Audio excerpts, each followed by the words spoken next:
feliz de estarmos reunidos aqui. Você já deu boa noite para o irmão do seu lado.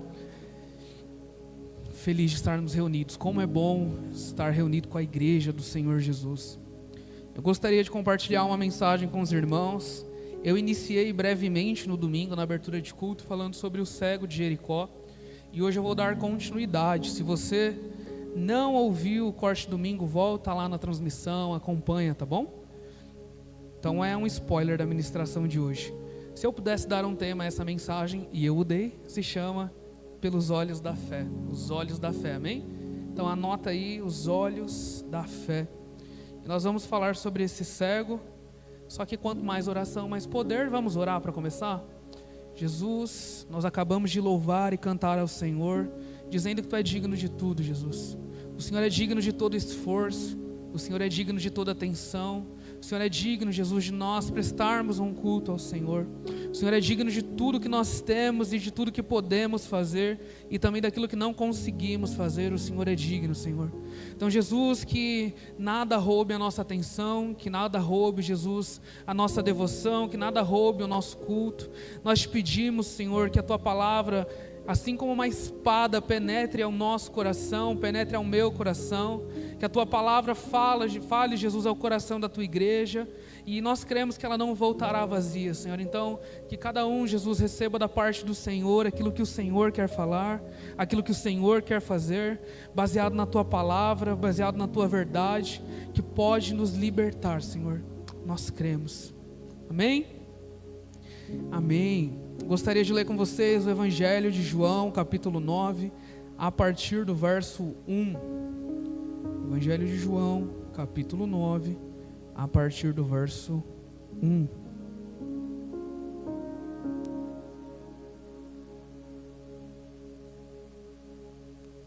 Todos encontraram, amém?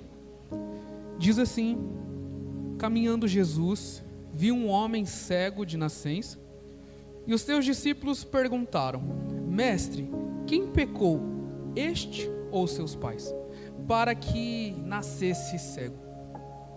Eu fiquei meditando um pouco sobre esse texto. Eu vou trazer um contexto histórico sobre ele, sobre como naquele momento que Jesus vivia, as pessoas tinham uma crença real de que se uma criança nascesse cega ou com alguma deficiência, isso era consequência do pecado do pai, isso era consequência do pecado da mãe, isso era uma maldição de Deus para aquela família.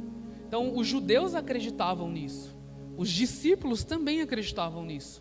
No verso 1, quem fez a pergunta para Jesus não foram os fariseus, foram os discípulos. A pergunta feita para Jesus: Senhor, quem foi que pecou? Essa foi a primeira reação dos discípulos ao encontrarem um homem cego. A primeira reação dos discípulos foi perguntar: Senhor, a consequência disso veio de onde? Eles já olharam e já tinham uma crença, um pré-conceito, um conceito formado sobre: alguém pecou, eu só não sei quem foi. Ou foi o pai, ou foi a mãe, e isso é consequência do pecado dele. Então essa era uma crença real que os discípulos tinham. Em Êxodo capítulo 20, verso 5, vai falar sobre a maldição. Diz assim: não adorarás nem lhes darás culto, porque eu sou o Senhor teu Deus, Deus zeloso, que visito a iniquidade dos pais nos filhos até a 3ª e 4ª geração daqueles que me aborrecem. Os judeus olhavam para esse texto de forma real, como se fosse a ferro e fogo, que isso era uma consequência, isso era uma maldição, uma visitação do pecado dos pais nos filhos, e os filhos sofriam a consequência de um pecado que eles nem cometeram, e os judeus acreditavam nisso. Se você quer saber mais sobre maldição hereditária, existe ou não, Vinde a Mim está chegando, dia 17 de agosto, módulo 3 com a nossa pastora Jaque. Anote aí. Então, se você quer saber mais sobre, eu não vou focar nesse detalhe, porque nós vamos aprender mais com a nossa pastora, e a pastora manda bem quando ela vai falar desse tema, é gostoso de ouvir. Então, os judeus acreditavam fielmente de que isso era uma maldição, de que isso era uma visitação dos pais, uma consequência do pecado daquele pai e daquela mãe sobre aquele homem. E o texto diz que ele é um homem, né? E então, vamos ler o verso 1 e o verso 2 de novo? Olhando para essa ótica do contexto com o qual esse homem vivia. Esse homem estava fora do templo. Esse homem não estava dentro do templo, ele estava fora do templo. existia também, num contexto judaico, que pessoas com deficiência, essas pessoas não poderiam se adentrar no templo. Eles ficavam do lado de fora. A sociedade naquele momento, ela expulsava eles não eram bem-vindos. Imagine agora para esse rapaz, para esse homem, que nasceu cego, não podendo exercer a sua fé. Ele não poderia entrar no templo. E esse homem estava lá fora. A continuação do texto, leia comigo novamente, verso 1 e verso 2. Caminhando Jesus, viu um homem cego de nascença, e os seus discípulos perguntaram: Mestre, quem pecou, este ou os seus pais, para que nascesse cego? A pergunta também dos discípulos aqui vale ressaltar, que falou que a consequência da cegueira dele era por conta de um pecado. Como que ele já teria pecado dentro do ventre da mãe? Esse também era uma outra fé que alguns rabinos tinham, de que a criança no ventre ela já poderia ter pecado e já sofrer consequência desse pecado. Então os discípulos perguntam: quem foi que pecou? Foi ele ou foram seus pais? Só para a gente ter esse contexto, tá bom? Então, de início aqui, a primeira coisa que Jesus faz com os seus discípulos é confrontar a falsa crença que eles tinham. Eles tinham crenças. Eles acreditavam em algo. E antes de ter um encontro com Jesus, essas crenças eram reais para eles. Eles exerciam a sua fé, ou em algum Deus, ou em si mesmo, ou em alguma outra pessoa. E assim somos nós diante de Deus. O ponto é que você sempre teve fé em alguém ou em alguma coisa. Mas quando nós temos um encontro com Jesus, quando Jesus nos chama de seus discípulos, pode ter certeza, Ele vai confrontar as falsas crenças que nós temos no nosso coração. E essa pergunta não veio de um fariseu. Essa pergunta não veio de um escriba, de um conhecedor da lei. Essa pergunta veio dos discípulos. E caminhar com Jesus é todos os dias desfrutar de um confronto da parte de Deus. Eu não sei se vocês já pensaram quantas falsas crenças vocês tinham antes de encontrar Jesus. Gente, eu tinha muitas assim, de verdade. Queria que você pensasse agora. Quantas falsas crenças? Eu vou orar baixinho porque se eu falar alto o diabo vai ouvir. É uma dessas. Vocês já tiveram essa já? Já? Tem outra que eu também tinha. Eu acreditava que se a gente morresse, nós voltaríamos reencarnados em um outro corpo com versão 2.0 da vida antiga. Eu acreditava nisso realmente. Eu li um livro uma vez na ETEC de Suzano, na época que eu fiz o curso de eventos, e esse curso era muito voltado para um lado espiritual, espiritista, e eu não era de ler livro, aquilo para mim se tornou uma verdade. Eu falei, se eu morrer, na próxima vida eu volto na versão 2.0. Eu acreditava nisso. E quando Jesus me encontrou, muitas crenças foram confrontadas por ele. Caminhar com Jesus é ter clareza de que caminhar com a verdade, as mentiras serão expostas. Jesus já estava expondo uma mentira no coração deles. Jesus estava expondo uma mentira no coração desses discípulos, dizendo: isso aqui não é consequência de pecado. E nós vamos continuar lendo um pouquinho mais para entender esse contexto. Mas a pergunta era: quem foi que pecou? Foi este ou foi os seus pais? Isso era uma verdade no coração dos discípulos, amém? Aplicações pessoais para nós. Quais crenças erradas Jesus já nos confrontou? Eu preciso pensar. O Evangelho é real. A palavra de Deus é real, ela é viva, ela é eficaz. E caminhar com Ele, caminhar com a palavra, buscar a palavra, é ter o nosso coração confrontado diariamente por essa verdade. E se a verdade de Deus não confronta as nossas falsas crenças, gente, nós não estamos tendo contato com a verdade. Se nós conhecermos a verdade, nós somos libertos por ela. Não conhecer a verdade é continuar preso nas suas falsas crenças. É continuar preso nos seus achismos. Então, caminhar com a verdade expõe todas as mentiras que estão ao nosso redor. E é nesse contexto que Jesus vai encontrar agora esse cego. No capítulo 8 de João, o pastor ministrou domingo. Se você não acompanhou a ministração, vai lá no YouTube. E o pastor ministrando sobre aquela mulher que foi pega em adultério, Jesus deixou uma mensagem ali. Então, já que ninguém tem pecado aqui, pega a pedra e atire, né? Ninguém atirou a pedra, certo? Olha o último versículo do capítulo 8 comigo. João, capítulo 8, verso 59. Então, pegaram em pedras para atirar nele. Na mulher ninguém queria tirar uma pedra, mas agora em Jesus estava todo mundo pronto para atirar. E foi nesse contexto que Jesus se retirou do templo. Jesus estava no templo confrontando essas verdades. Jesus estava no templo com seus discípulos e logo quando ele sai encontra um cego. E esse cego, provavelmente ele estava ali mendigando. Esse cego, existia uma outra crença também dos judeus, de que alguém que nascesse cego era amaldiçoado por Deus. A consequência da cegueira dele é uma maldição. As pessoas que passavam por ele, cuspiam perto dele. Outra característica daquele contexto, é de que você cuspiria perto de um cego só para mostrar o desprezo, você é amaldiçoado. Imagina para esse homem ouvir todos os dias o barulho de um cuspe. Todos os dias ser lembrado, eu sou amaldiçoado. Todos os dias ser lembrado, ou eu pequei ou foram meus pais. Isso aqui é consequência de alguém. E isso foi construindo no coração desse homem uma identidade. Isso foi construindo no coração desse homem verdades que podem ou não ser as de Deus. Esse homem passou por isso. Amém? Nós estamos na temporada de identidade. Nós falamos recentemente no Connect Talk sobre identidade. Se você não assistiu também assista. Eu estou muito divulgador hoje, né? Do Connect, do curso. Colocar o cara da mídia para ministrar é isso. Eu vou reforçando as datas com vocês de forma indireta. Se alguém disser para mim que não sabe o dia do Vinde a Mim, Senhor, pega. Mas nós estamos falando nessa temporada sobre identidade. Nós vemos o Senhor falar com a gente sobre identidade. E eu olhei para esse texto e falei, Senhor, mais um texto para olhar sobre identidade? E glória a Deus por isso. Glória a Deus por isso, porque o Senhor quer reforçar a nossa identidade.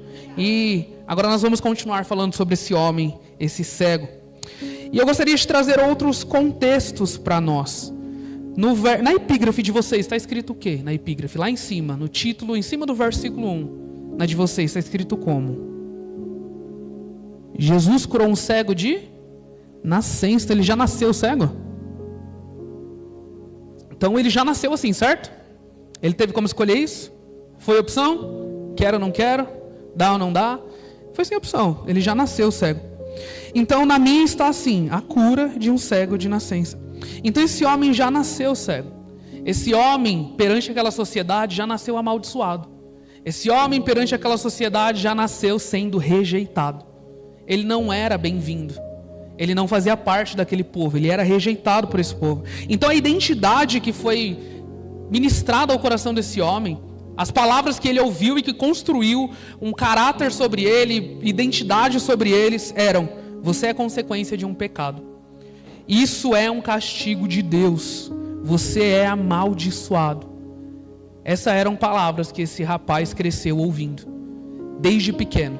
Não foi dos 13 anos para frente, nós já vamos falar sobre isso. Não foi dos 5 anos para frente, desde a nascença. Desde que ele nasceu, desde o dia 0 de vida até esse momento, esse homem só ouvia que ele era consequência de um pecado, que ele era um castigo de Deus e que ele era amaldiçoado. O climinha saudável, né? Para saber a identidade que nós temos. E era isso que era reforçado sobre ele. Então, quando nós pensamos que Jesus estava prestes a ser apedrejado, Jesus saiu e vai ter um encontro com esse homem. Só que o que ele fazia ali? A continuação do texto, eu estou pulando alguns versículos de forma intencional, vai falar que esse homem tinha pai e tinha mãe. Ele já tinha sido, provavelmente, a Bíblia não nos relata isso, mas esse homem já estava abandonado na porta do templo. Esse homem estava ali à mercê daquele templo, à mercê da necessidade das pessoas. Ele estava mendigando. Era isso que ele fazia na porta do templo. Ele não tinha como se sustentar, ele não tinha como trabalhar, e ele nem tinha o auxílio do pai e da mãe. Ele estava literalmente sozinho à mercê. E é esse homem que Jesus vai encontrar. Então, na cultura judaica, os deficientes eles não eram bem-vindos no templo, e eles normalmente ficavam do lado de fora do templo. E Jesus saiu do templo. Jesus saiu, a galera pronta a apedrejar Jesus, vou dar uma pedrada nele. Não quis apedrejar a mulher, vamos apedrejar ele então. E aí agora Jesus sai e vai ter um encontro com esse homem. Nós vamos falar sim da perspectiva do milagre de Deus, mas eu queria reforçar mais coisas ainda sobre esse homem que nós estamos falando. Então eu gostaria que você levasse em consideração alguns outros detalhes. Outro ponto importante, provavelmente esse rapaz tinha mais de 13 anos. Leia comigo do verso 18 ao verso 21. E aqui Jesus já tinha curado ele, logo a gente volta para esse tema. Mas quando os fariseus vão perguntar como que ele foi curado, ele contou para Jesus, mas ele não era alguém que era para ser ouvido. Ninguém queria acreditar, os fariseus não queriam acreditar nessa cura. E aí falaram, vamos chamar o pai, vamos chamar a mãe dele. A partir do verso 18 diz assim: não acreditaram os judeus que ele fora cego e que agora via. enquanto não lhe chamaram os pais e os interrogaram: é este o vosso filho, de quem dizeis que nasceu cego? Como, pois, vê agora? Então os pais responderam: sabemos que é este o nosso filho que nasceu cego, mas não sabemos como vê agora. Ou quem lhe abriu os olhos, também não sabemos. Perguntai a ele, ele tem idade, falará de si mesmo. Então aqui, quando os pais jogam a responsabilidade para ele, outra característica importante no contexto judaico é que um homem ele começava a ser responsável pelas suas atitudes, pelas suas palavras, a partir dos 13 anos, considerado bar mitzvah. Então agora ele não era mais considerado uma criança. Então no mínimo nós estamos falando de um homem que sofreu 13 anos com essa identidade, ouvindo que era um castigo de Deus, ouvindo que era amaldiçoado e que agora era responsável por si mesmos. Os pais dele tinham medo de responder os fariseus e jogaram de volta para ele a responsabilidade. Deixa que ele responda por si mesmo. Característica, ele já era alguém considerado responsável perante aquela sociedade. Outra característica importante, é bem provável que ele teria sido abandonado pelos seus próprios pais. No contexto judaico, eles não incentivavam o abandono de deficientes, o abandono de pessoas doentes. Mas a partir dos 13 anos, quando essa pessoa se tornava responsável, ela já não era mais uma prioridade os seus responsáveis. Por quê? Agora responde por si. E esse rapaz de no mínimo 13 anos, ele já respondia por si mesmo. Esse rapaz, ele já era responsável pelas suas próprias atitudes e pelas suas próprias palavras. Então é este homem que Jesus encontra. Jesus encontra um homem abandonado, provavelmente rejeitado, amaldiçoado com todas as palavras que ele ouviu até aquele dia e desprezado pelo povo. Volta comigo no verso 1 e no verso 2, diz assim: caminhando Jesus viu um cego de nascença, e os seus discípulos perguntaram: mestre, quem pecou, este ou seus pais, para que nascesse cego? Os discípulos olhavam para ele e viam a consequência de um pecado. Só que quando Jesus olhou para esse cego, que o Senhor via era a manifestação da glória de Deus. A glória de Deus viria se manifestar através desse homem. Jesus olhou para os seus discípulos e confrontou a falsa crença. Confrontou verdades que para eles eram verdades no coração deles. Mas Jesus também mostraria ali a obra de Deus. Então não era consequência de um pecado. E Jesus não era insensível à dor dele. Continue comigo no verso 4 ao verso 7. E nesse contexto, esse rapaz vivia. Verso 4 diz assim: é necessário que façamos as obras daquele que me enviou, enquanto é dia. A noite vem quando ninguém pode trabalhar. Enquanto estou no mundo, sou a luz do mundo. Dito isto, cuspiu na terra e, tendo feito lodo com saliva, aplicou aos olhos do cego, dizendo-lhe: vai, lava-te no tanque de Siloé, que quer dizer enviado. Ele foi, lavou-se e voltou vendo. A parte que normalmente para nós seria o maior clímax, o maior momento desse texto, que é a cura desse cego, Jesus entrega num versículo. Eu falei, caramba, eu estava esperando essa parte de como foi impactante os passos do encontro com Jesus no templo até o tanque de Siloé. Mas Jesus não enfoca muito no milagre dele. Jesus deu uma direção, ele obedeceu e foi. Mas eu gostaria de trazer um outro contexto sobre o cuspe que Jesus fez naquele chão. Naquele contexto, o cuspe era uma representação de desprezo. Então você poderia pensar, Jesus estava desprezando ele? De forma nenhuma. Aquilo que para aquele cego era um barulho de desprezo, era um lembrete da sua miséria, era um lembrete da consequência de coisas que ele não fez ou que a sua família não fez, mas que aquela sociedade acreditava.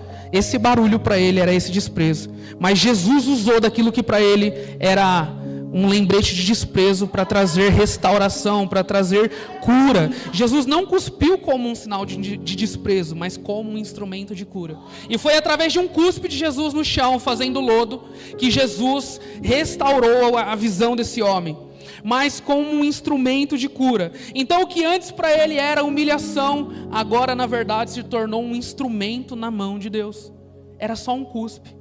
Para muitos só um cuspe, mas para ele era no mínimo, estou ouvindo isso tem 13 anos. Tem 13 anos que falam isso aqui para mim. Tem 13 anos que as pessoas me desprezam apenas com um cuspe. E foi desse jeito com que Jesus fez, como um caminho para restaurar a visão desse homem. E aí eu gostaria que você pensasse agora. Esse homem machucado, maltratado, abandonado, desprezado, lembrado todos os dias de que ele não era ninguém, de que ele era amaldiçoado, de que a consequência da sua vida era um pecado. Agora esse homem vai murmurar. Não. A continuação do texto, você não vê ele murmurando, você não vê ele mentindo, você não vê ele falando mal das pessoas que cuspiram dele, você não vê ele se fazendo de vítima, mas ele somente obedeceu. O verso 7 diz assim: dizendo-lhe, vai, lava-te do tanque de Siloé, que quer dizer enviado. Ele foi, lavou-se e voltou vendo. Ele foi, levantou-se, lavou-se e voltou vendo. E mesmo depois de tudo que ele passou, Jesus convida ele para caminhar.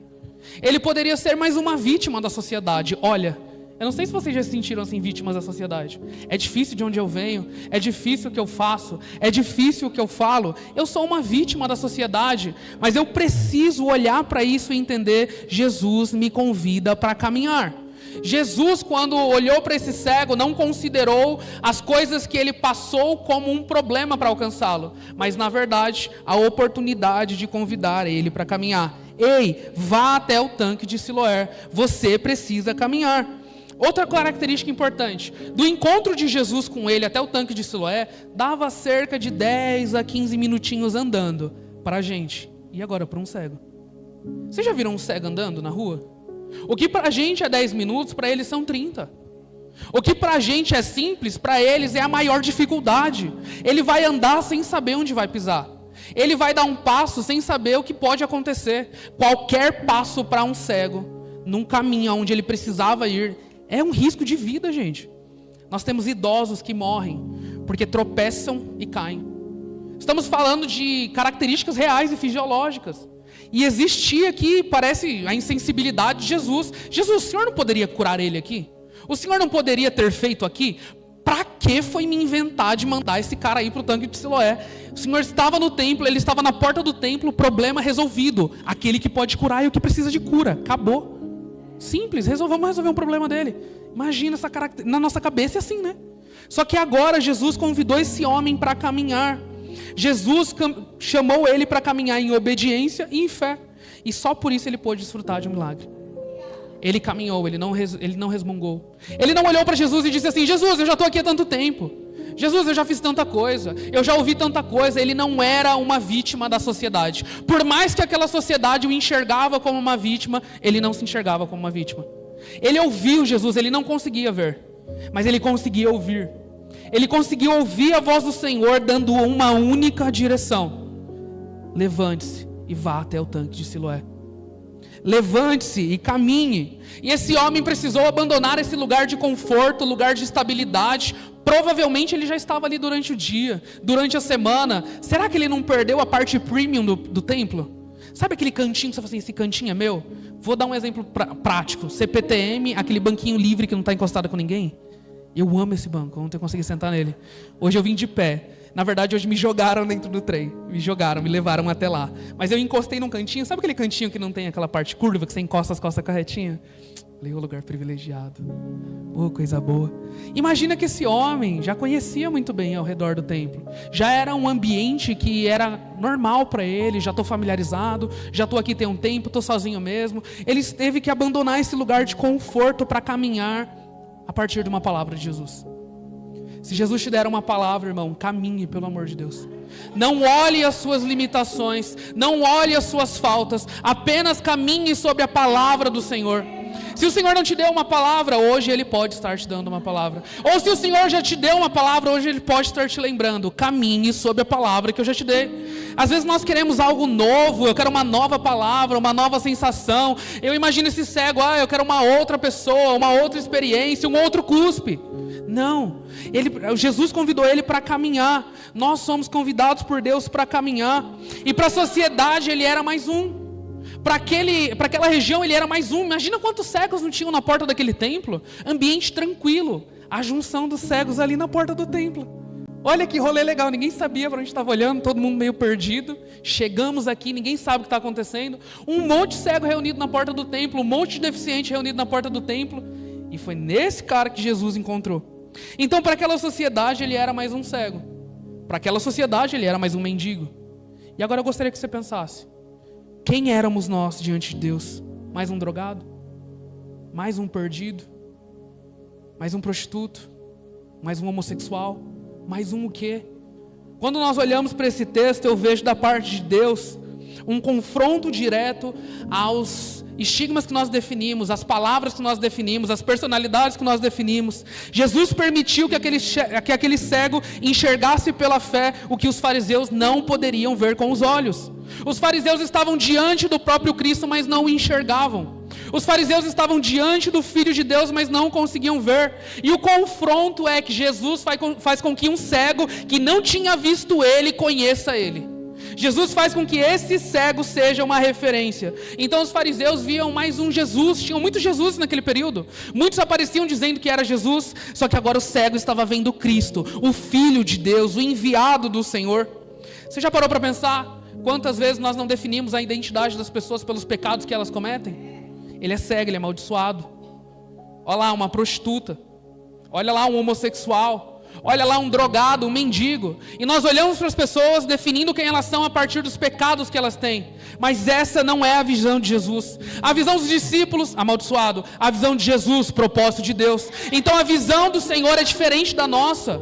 Então, será que nós não podemos ter um pouco mais de sensibilidade ao olhar para as pessoas? O olhar de Jesus para aquele cego não era de vitimismo. O olhar de Jesus para aquele cego era: ainda tem propósito, ainda tem coisa para fazer, eu vou falar com ele, eu vou alcançar ele. Só que agora eu gostaria que você pensasse. Os discípulos estavam julgando, né? A sociedade estava julgando. E nós não fazemos isso hoje. Nós vemos uma prostituta na rua, nós não pensamos: olha lá, nossa irmã em Cristo que pratica o pecado da prostituição. Não, nós definimos as pessoas, na maioria das vezes, pelos pecados que elas cometem. Lá mais um drogado. Olha lá mais um perdido.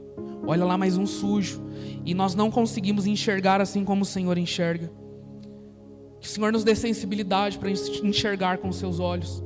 Que o Senhor nos dê sensibilidade para onde nós vermos problema, Deus nos mostrar que aquilo é propósito. Esse homem era um problema na porta do templo. Gente, estão aglomerando aqui. Mais um cego.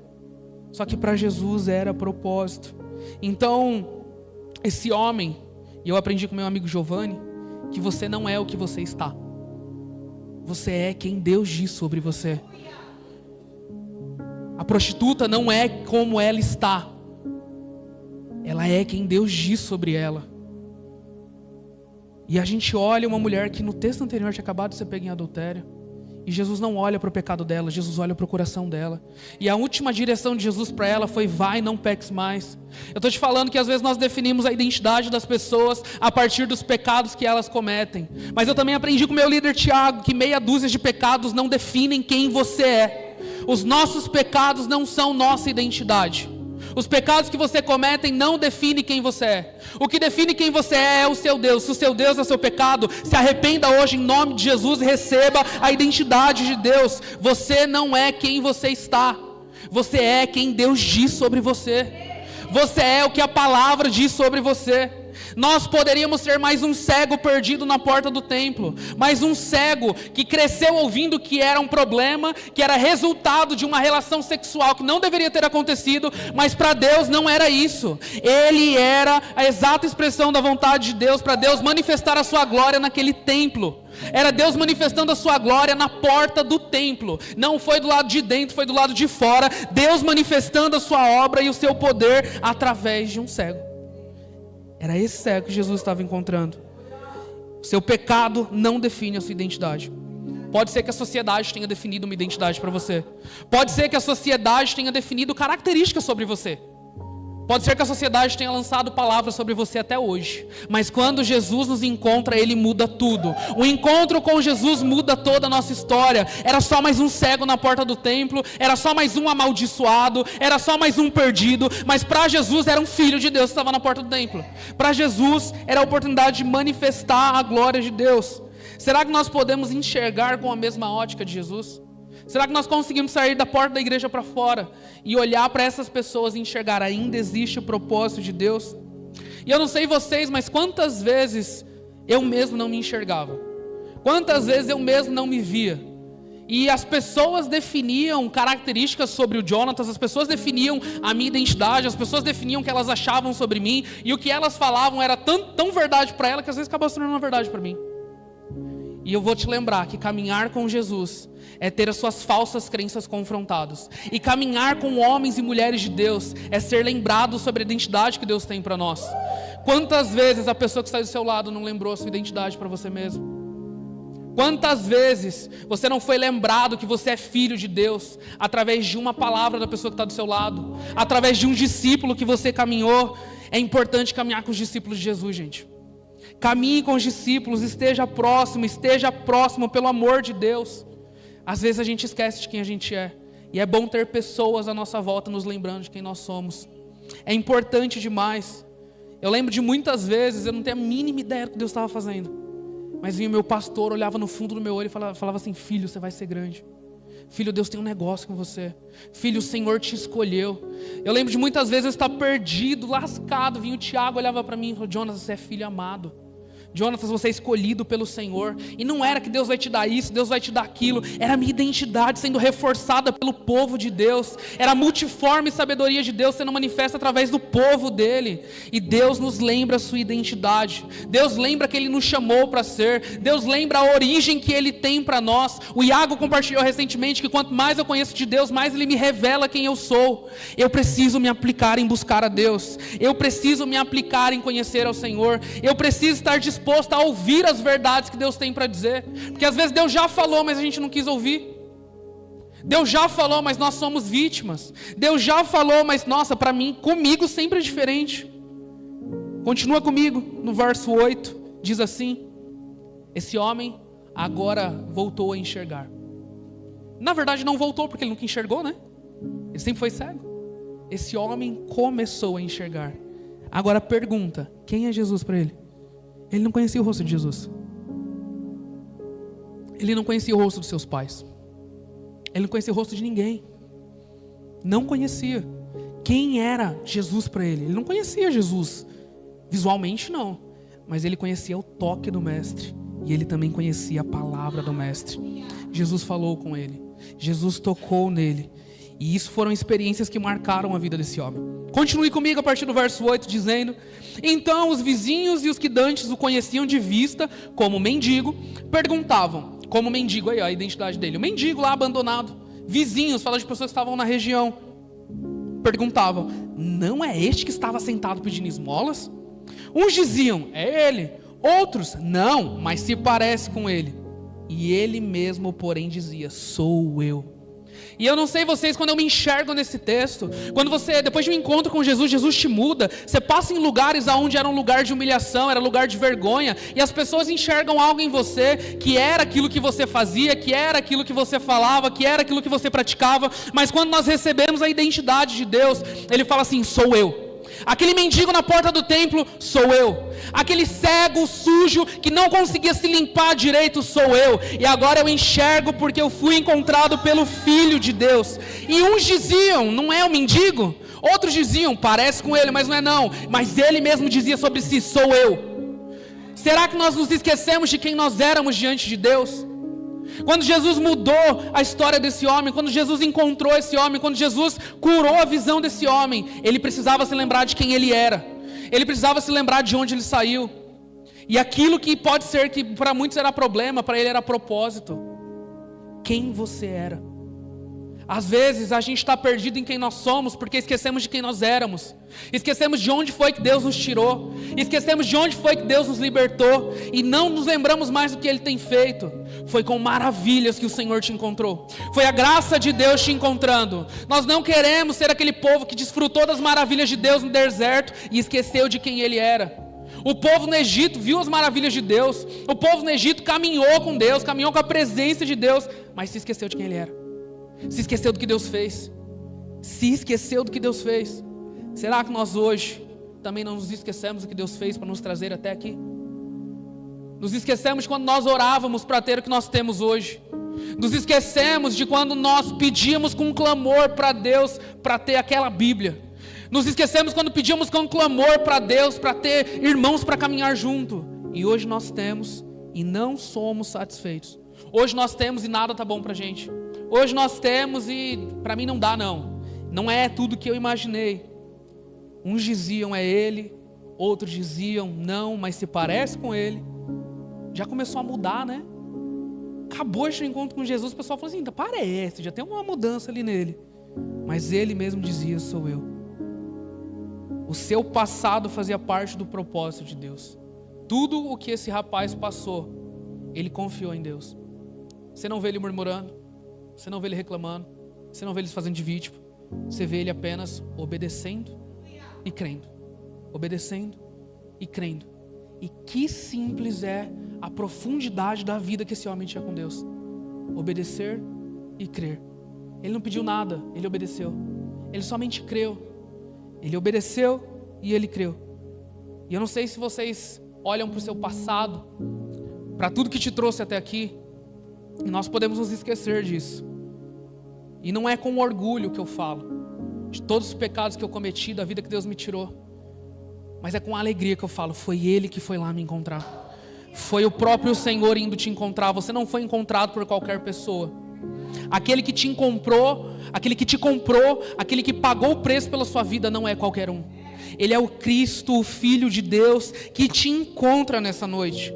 E agora, para esse cego, ele não conhecia o rosto de Jesus, mas ele conhecia o toque de Jesus, ele conhecia a voz de Jesus. Ele falou comigo, ele me tocou. E ele não precisou ver, apenas ouvir.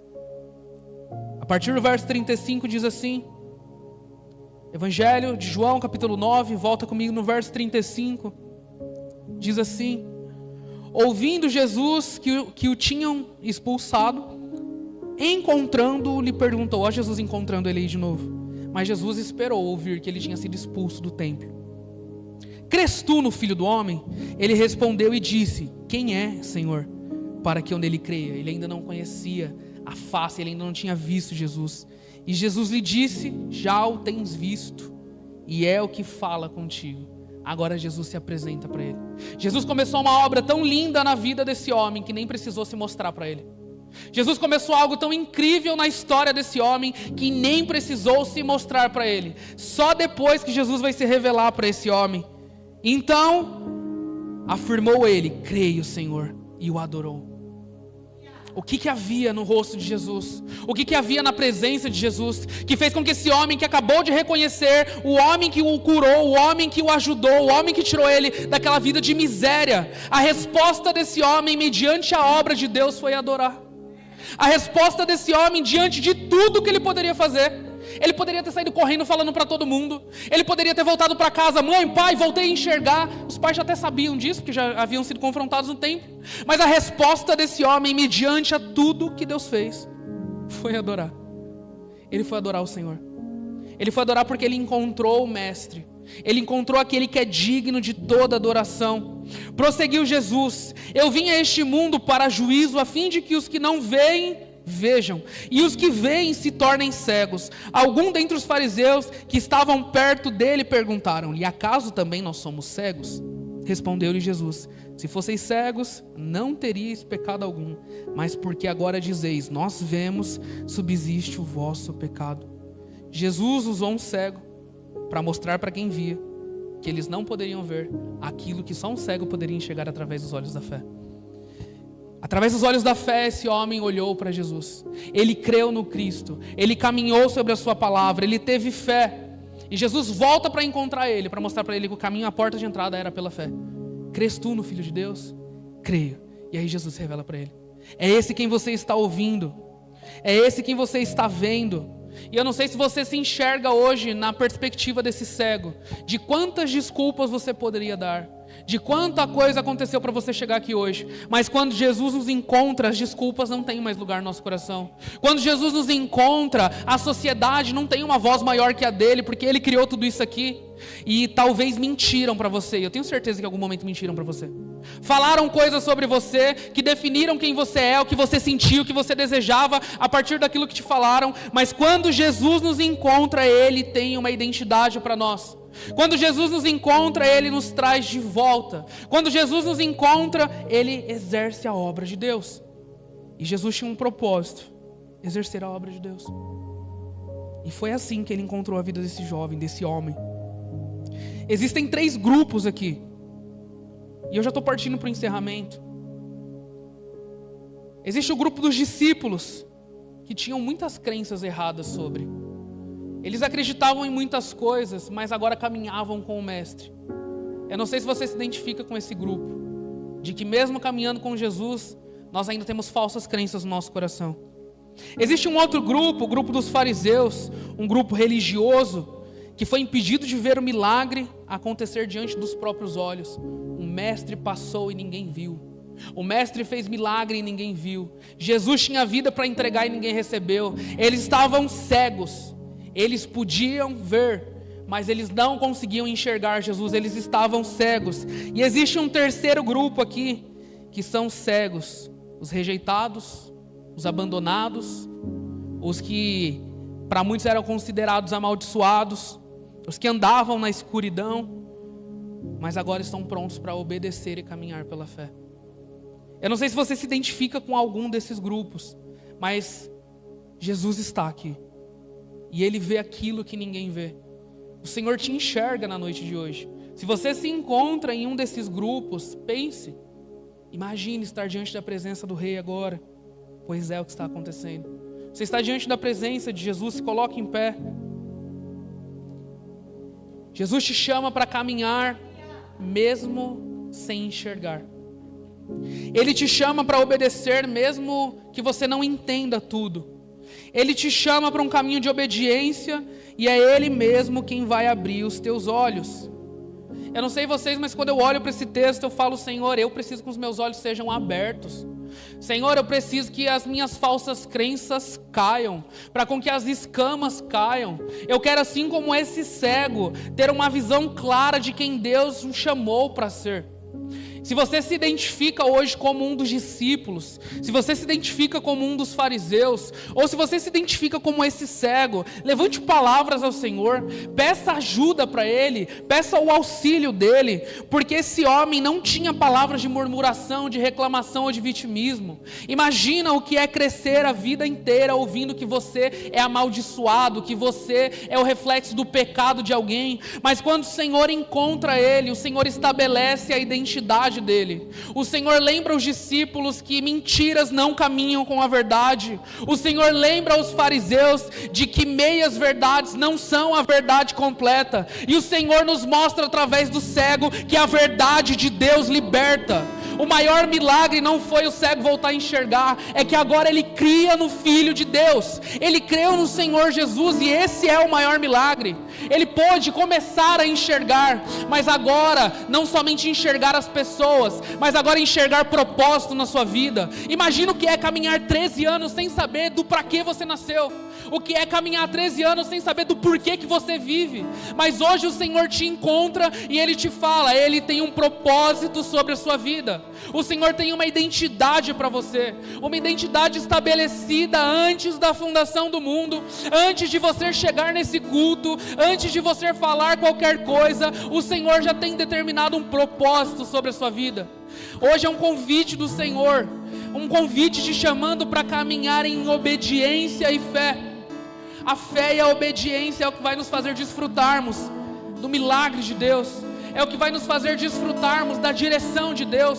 E se o Senhor te desse uma palavra hoje, será que o nosso coração tem obediência para se submeter e fé para caminhar mesmo sem ver chão? Nós queremos que o nosso coração seja completo diante de Deus, que o nosso coração seja hoje exposto diante de Deus. Senhor, tira todas as escamas, tira todos os véus que nos impedem de ver a face do Senhor. Senhor, talvez nós éramos cegos diante do Senhor até hoje, Jesus. Nós não conseguíamos enxergar. E através disso o Senhor pode, Pai, alcançar as nossas vidas. O Senhor pode nos dar propósito. O Senhor é o nosso bem mais precioso. Nós não queremos, Senhor, nos preocupar mais com o templo do que com a Tua presença. Senhor, nós queremos carregar as marcas do Teu Evangelho. Senhor, nós queremos carregar as marcas do Cristo, o Filho de Deus que caminhou e passou por essa terra. Senhor, talvez até hoje nós éramos Tomé, Senhor, que não creríamos se não ouvíssemos, se não tocássemos no Senhor. Nós queremos, Jesus, que toda incredulidade caia no nome de Jesus, e a Tua fé, Senhor, que é um dom de Deus, seja derramada ao nosso coração na noite de hoje. Tu és bom, Jesus. Adore ao Senhor. Faça assim como esse cego fez. A resposta dele era adoração. Adore o Senhor através desse louvor. Expresse palavras de adoração ao Senhor. Ele foi encontrado por Jesus e a sua reação era adoração. O que ele tinha para entregar para o Senhor era adoração. Era a sua melhor entrega. Ele poderia ter feito muitas coisas, mas ele somente o adorou. Obrigado, Jesus. Obrigado, Senhor. Me amar como o Senhor me ama é o mínimo que eu poderia fazer por tudo o que o Senhor fez por mim. Me amar como o Senhor me ama é o mínimo que eu poderia fazer por tudo o que o Senhor fez por mim. Coloque suas marcas em mim. Coloque as marcas que o amor fez no Senhor em mim.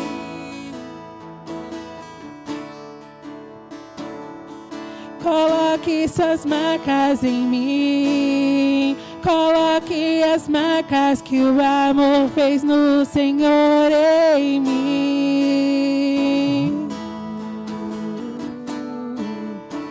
E amar como o Senhor me ama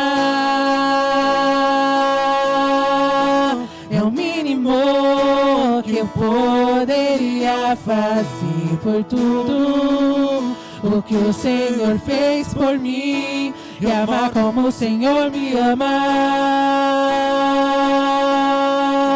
é o mínimo que eu poderia fazer por tudo o que o Senhor fez por mim. Glória a Deus. Aleluia. Amém, meus irmãos?